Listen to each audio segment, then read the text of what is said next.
Kalian masih ingat nggak beberapa waktu yang lalu ketika rapat dengar pendapat dengan KPU dan Bawaslu, Deddy Sitorus mengancam mundur dari DPR. Tapi sampai sekarang ditunggu-tunggu nggak mundur-mundur. Mana? Gentleman lawa. Mundur dong. Masa nggak mundur-mundur? Ingat ya, laki-laki itu nomor 1 yang dipegang itu omongannya. Nomor 2 duitnya. Jadi kalau laki-laki udah nggak bisa dipegang omongannya, kayak mana mau dipegang duitnya? Padahal bukannya bilang apa ya, sebagian besar masyarakat sedang menanti-nantikan. Kapan lah si Deddy ini mundur? Ternyata kita semua di PHP. Dikasih kita harapan palsu. Padahal kita sedang menanti-nantikan waktu yang paling indah itu. Ternyata sampai sekarang dia tidak bersuara. Aduh, aku jujur aja aku bilang ketika dia katakan mau mundur, aku udah tahu itu gertak sambal. Sambalnya pun sambal saset. Tahu kalian sambal saset? Nggak terasa pedasnya. Kalau sambal digiling baru terasa pedasnya. Ini sambal saset. Coba bayangkan kalian dulu. Sampai sekarang nggak mundur-mundur. Masih nongkrong dia di sana. Aku pun juga nggak akan mungkin ini mundur orang baru dilantik. Mau dia baru dilantik mundur? Nggak sayang itu. Gaji yang ratusan juta itu. Kan dia kan kemarin pernah bilang kan kalau nggak salah di LC. Kalau mau jadi anggota dewan untuk DPRD kabupaten harus habis 4 miliar. Kalau untuk provinsi habis 10 miliar. Nah kalau untuk DPR RI harus habis 40 miliar. Satu hal sebetulnya dia kepengen mundur itu. Cuman dipikirnya belum balik modal. Kayak mana ini? Ya kan? Mungkin dia udah mau mundur itu kan, diskusi lah sama istri. Iya kan? Kayak mana itu Pak mundur lah kau. Kau hitung dulu, kau lihat dulu catatanmu udah berapa habis. Ditengok catatannya kan, dicocokkan sama yang dibilangnya di LC itu. Iya, hampir 40 miliar. Datanglah istrinya mungkin. Kau kalau misalnya mundur kau mau jadi apa? Baru dilantik mundur. Kecuali kalau misalnya ampas setengah tahun dia menjabat, sisa setengah tahun menjabat, ya kan mundur dia, masuk akal. Alah, makin lama makin ngelantur kawan ini, jujur aja gue bilang. Sama kok kayak kawanmu si apa namanya itu si Adian Nabi Tupulu, sama-sama ngawur kalian. Masa dibilangnya Megawati adalah orang yang paling berjasa? Kalau bukan gara-gara Megawati, SBY, Joko Widodo, Prabowo nggak akan mungkin jadi presiden. Udah sama-sama ngawur orang ini, jujur aja gue bilang. Yang sama-sama terantuknya kepala kalian. Yang satu di tembok, yang satu di aspal, enggak. Aduh. Apalagi yang kemarin dia menyatakan apa? Bahwasanya kemarin bulan Desember tahun 2024 ada seorang utusan yang berwenang yang mengatakan bahwasanya Hasto harus mundur dari Sekjen dan Joko Widodo jangan dipecat. Apa urusannya? Begitu ditanya wartawan ditantang sama Bapak Joko Widodo, siapa orangnya? Maksud tujuannya apa? Saya udah sabar loh ya. Saya dihina, saya diam. Saya difitnah, saya diam. Saya dituding ini itu diam. Tapi orang ada batas kesabarannya. Kalau sekali ini kena lagu Deddy. Tapi ada poin yang menarik dari ucapannya si Deddy. Dia mengatakan apa? Bahwasanya ada 9 orang kader PDIP yang sedang diburu KPK. Kalau untuk bagian itu aku percaya. Mungkin kalian bisa nggak percaya, terserah itu hak kalian. Kalau aku percaya karena apa? Karena maraknya ya kader-kader mereka yang diangkut satu-satu. Kan lagi ngetren itu. Kader PDIP baik pun tingkat pusat maupun di daerah itu diangkat satu-satu. Kasusnya seragam, korupsi. Ya. Jadi mereka sudah melihat dan sudah mendapat laporan dari dalam dan dari luar bahwasanya ya ada 9 orang ya yang sedang dibidik KPK, kan begitu. Kalau catatan mereka sebetulnya 11. Si ini. Catatan kita 11 loh. Ya kan? Datang informan dari luar, ya kan? Disamakanlah catatan. Tapi kalau KPK 9 loh. Yang ini namanya, lihat dulu nomor satu. Oh, namanya ini huruf pertama ini. Sama. Checklist. Masuk daftar. Yang kedua, ya kan, dicocokkan ini, ya kan. Sama kayak soal waktu bahasa Indonesia menjodohkan. Catatan nomor 2 ini, ya kan, ditengok catatan KPK. Nomor 2 bukan, nomor 3 bukan, nomor 4 bukan, nomor 5 orang ini, nomor 5 di catatan mereka. Dibikinlah penggaris, ambil dulu penggaris lah, sat. Nomor 2 mereka ya di catatan KPK nomor 5. Nomor 3 lagi, sap, nomor 3, ya kan. Awalannya A, ya kan, inisialnya AC, ya kan. Ditengok di catatan KPK. Nomor 1 A, B, nomor 2 D, E, nomor 3 G, H, 4 bukan, 5 udah tadi, 6, 7, 8, 9, 10. Cocok kali 10. Dicocok-cocokkan orang gitu loh, biar tahu kalian. Ternyata klop. Yang 2 aman, gak tercium.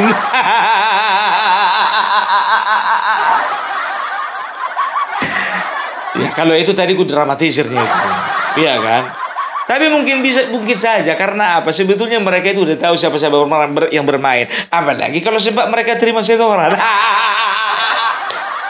Udah tahu itu. Sekian dari sana dapat setoran, ya kan, begitu. Dari mana? Dari uang pribadi, uang belanja. Udahlah, ini kan asumsi asumsi yang sudah terbangun di publik karena memang sudah seperti itu prakteknya. Kan begitu, ya kan? Setelah itu apa? Ya, jadi kalau kukatakan sebetulnya yang 9 orang ini bisa saja ada. Bisa ada, ya kan? Dan sekarang ini yang 9 orang ini lagi nggak aman ini. Kenapa mereka tidak umumkan, kan begitu? Ya kalau diumumkan malulah mereka. Jadi dibilanglah seolah-olah dibidik, kan begitu. Padahal memang betul dibidik, kayak mana mau dibilang? Jadi begini ya, simpelnya ya, KPK zaman Setia Budianto ya, itu berbeda dengan zamannya Firly Bahuri. Waktu zamannya Firly Bahuri, kental sekali kedekatan Firly Bahuri ya, itu dengan PDIP ya. Tapi kalau untuk Setia Budianto enggak lagi. Jadi waktu masa kepemimpinannya Firly Bahuri, kemungkinan 9 nama ini disamarkan. Iya kan? Begitu Setia Budianto, ternyata nampaklah nama itu satu persatu. Jadi kalau di antara beberapa pimpinan KPK, ya ada sekitar 8 pimpinan KPK yang sudah menjabat. Firly Bahuri itu terkenal yang paling dekat dengan Megawati dan juga PDIP. Makanya kasus seperti Harun Masiku itu aman. Ini sedikit membuka wawasan ya. Jadi tahun 2003 itu adalah tahun pertama dibentuknya KPK ya. Jadi ketua KPK pertama itu adalah Taufikur Rahman Ruki tahun 2003 sampai 2007 ya. Setelah itu ada Antarsari Ashar 2007 sampai 2010 ya. Tapi oleh karena ada tersangkut paut kasus ya, maka dia digantikan oleh PLT. PLT-nya waktu itu 2009 sampai 2010 itu kalau tidak salah namanya itu Tupak Hatorangan Pagawean ya. 2010 sampai 2011 itu Busromo Kodas. 2011 sampai 2015 Abraham Samad. 2015 sampai 2019 itu Agus Raharjo ya. Setelah itu 2019 sampai 2023 itu si Firly Bahuri ya. 2003-2004 itu adalah Nawawi Palango ya. Setelah itu 2004 sampai 2009 itu Setio Budianto ya.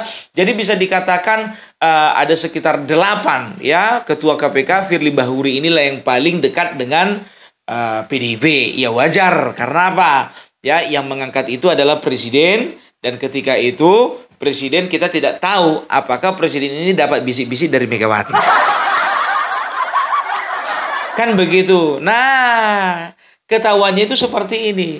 Ya, ketika Firly Bahuri diangkat menjadi, ya bisa dikatakan waktu itu diajukan namanya ke DPR, ya ternyata dari PDIP yang paling ngotot untuk Firly Bahuri ini diangkat. Cie.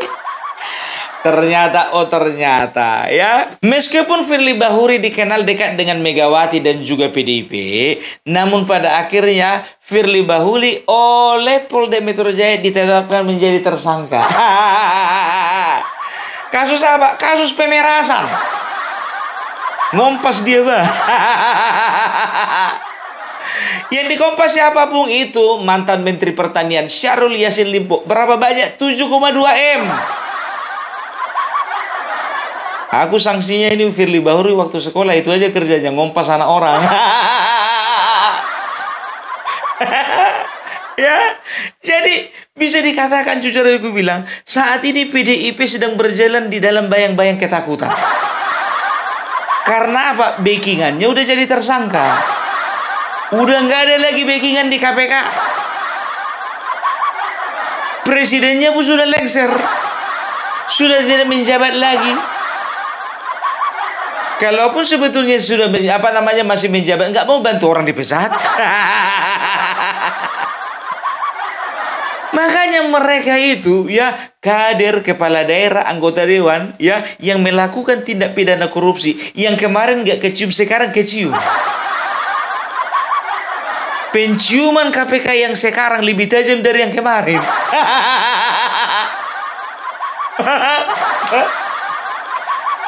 Ya, sekarang begini ya. Mereka sekarang itu kan sedang menarasikan, memframing bahwasanya Hasto itu ditetapkan jadi tersangka oleh karena politisasi, kan begitu ya, dan juga oleh karena kriminalisasi ya. Kita akan dengarkan beberapa beberapa pendapat dari orang-orang KPK yang memang betul-betul ada di dalamnya. Jadi kita akan bahas satu persatu. Ya, seperti yang sudah sering saya jelaskan ke publik ya Pak. Jadi saya jelaskan kembali di sini bahwa kasus ini murni penegakan hukum. Saya yakin itu. Ya, kalau misalnya ada tuduhan ini ada pesanan, kemudian ini politis dan sebagainya, ada yang diuntungkan, ya memang ya pasti dalam suatu hal ya peristiwa memang ada yang diuntungkan gitu ya. Tapi kan apakah ada korelasi langsung? Ya kan belum bisa dibuktikan. Yang diuntungkan siapa dalam kasus ini? Ya kalau mereka selalu mengatakan Pak Jokowi kan mereka dulunya Pak Jokowi gitu. Dibilang ini KPK edisi Jokowi. Jadi dulu Pak KPK edisi apa? Gaban, Saliban, atau Megaloman. Oh, ini dianggap dituduhnya KPK edisi Jokowi. Edisi Jokowi. Jadi ini atas kepentingan Jokowi. Iya, bahkan ada video Hasto yang kemarin viral ya. Apa tuh isinya? Loh, bukannya udah kemarin dijelasin di Bang? Isinya. Iya, Kan kalau lu kasih komen berarti harus jelas. Iya, ya intinya kan istilahnya menuduh Pak Jokowi itu adalah dalang di balik revisi undang-undang KPK.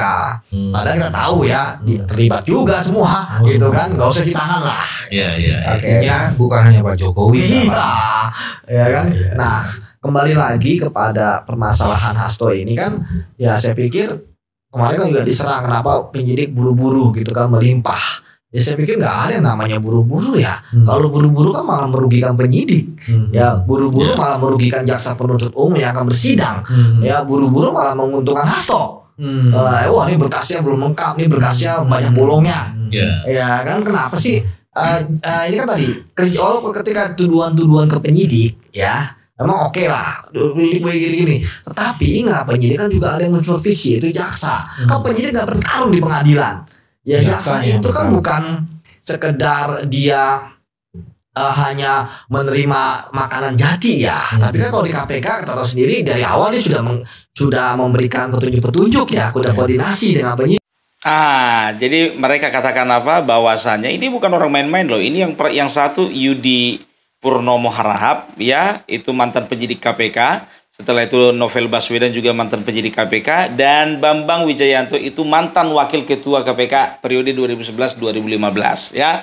Jadi mereka menyimpulkan bahwasannya ini adalah proses penegakan hukum murni, kan begitu, ya. Nah, jadi kalau bisa dikatakan mereka selalu menuding bahwasanya Joko Widodo adalah satu-satunya pihak yang melemahkan KPK. Ternyata orang KPK sendiri mengatakan bahwasanya bukan Joko Widodo, tapi DPR. Yang paling ngotot itu PDIP.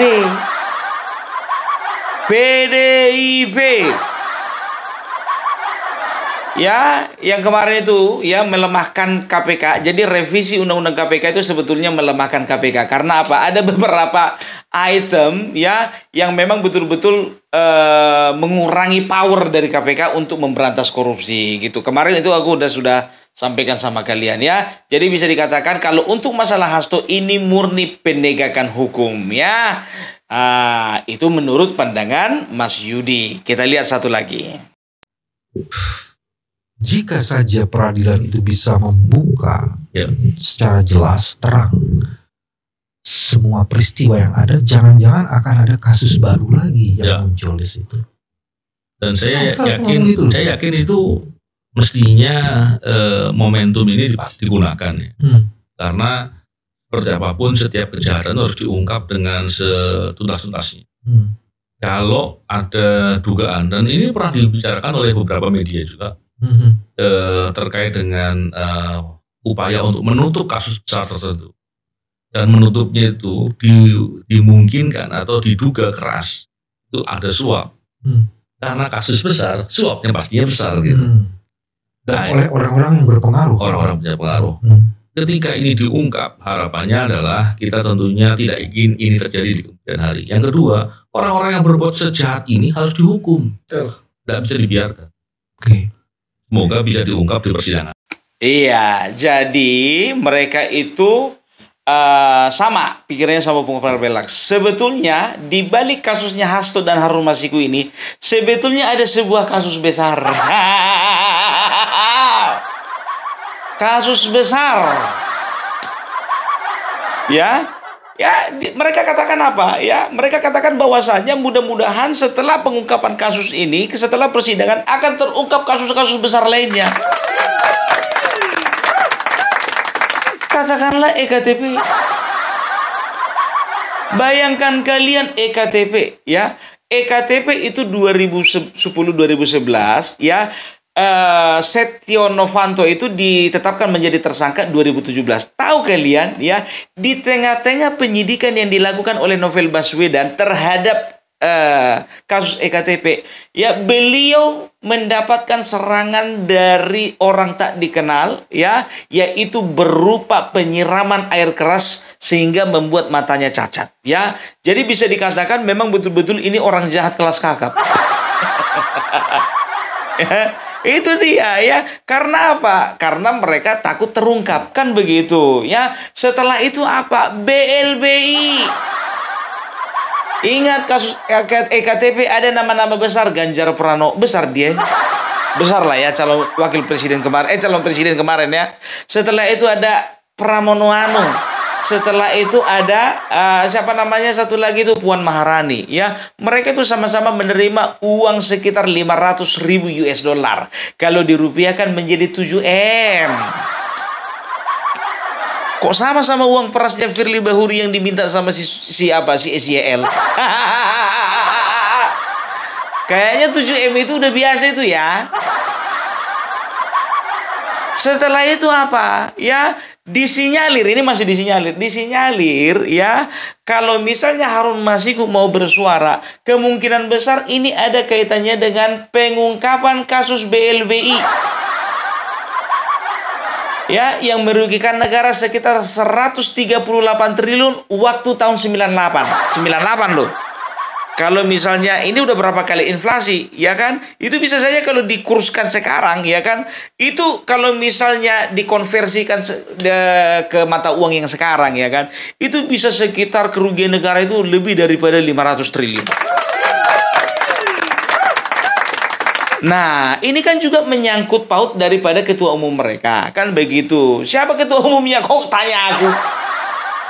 Ketua umumnya sudah pasti Ibu Megawati. Kenapa bisa tersangkut kasus BLBI? Jadi tahun 98 itu ada kita itu ditimpa oleh krisis moneter. Ya, ada beberapa bank waktu itu yang mengalami failed kan begitu. Nah, ya Bank Indonesia ya pemerintah mengeluarkan bantuan ya BLBI ya, bantuan likuidasi Bank Indonesia ya. Jadi itu untuk membantu bank untuk tetap bertahan kan begitu. Nah, ternyata ada penyelewengan ya. Sekitar 500 triliun yang dikucurkan, ada sekitar 138 triliun yang diselewengkan kan begitu. Oleh karena apa? Ya, oleh karena ada penerbitan SKL, surat keterangan lulus. Surat keterangan lunas ya, kepada bank-bank yang tadinya dikasih pinjaman, dikasih kredit, tidak bisa melunasi pinjaman tersebut. Akhirnya diberikanlah surat keterangan surat keterangan lunas ya, berdasarkan dengan instruksi Presiden nomor 8 tahun 2002. Hafal loh Bung ya, hafal lah. Yang menandatangani impres siapa? Megawati. Jadi tetap ada sangkut pautnya ini ya. Jadi bisa dikatakan ya, Bapak Prabowo sekarang ya, bisa dikatakan Bapak Prabowo sekarang akan memburu siapapun yang melakukan korupsi, baik besar, baik kecil, baik yang masih baru ataupun yang udah lama.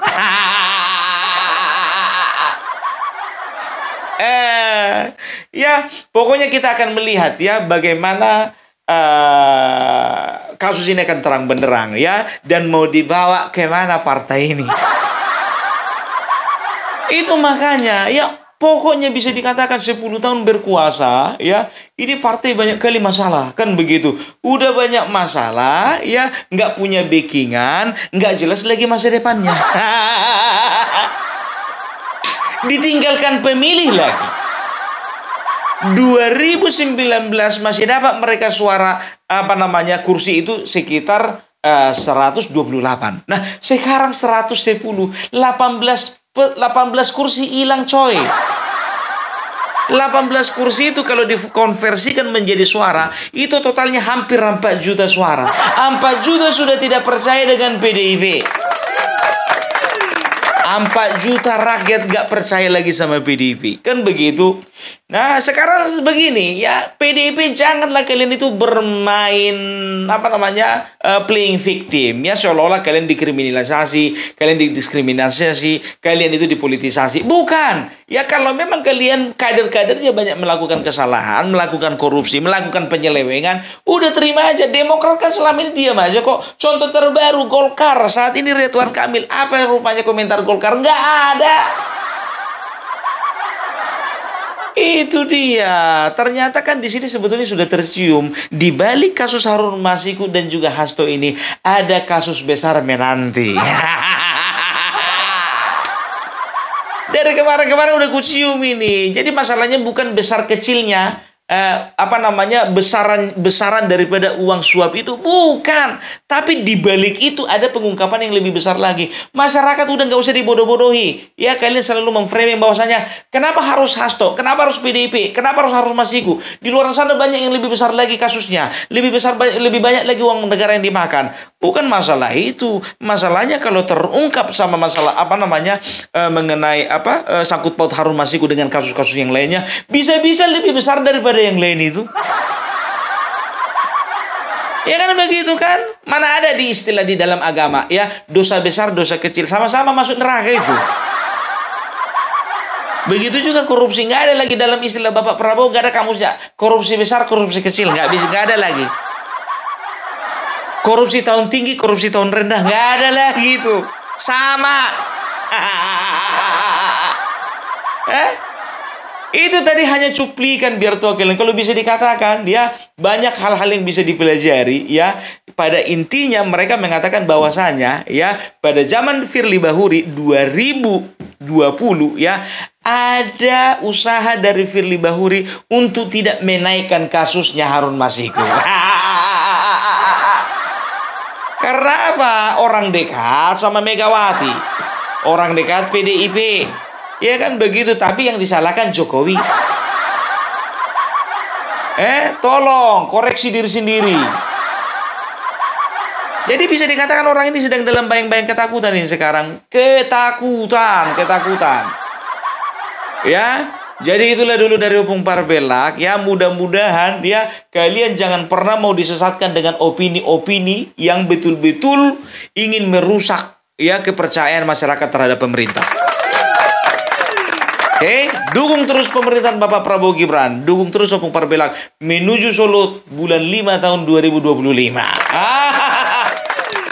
Oke, salam Parbelak, salam NKRI, NKRI harga mati.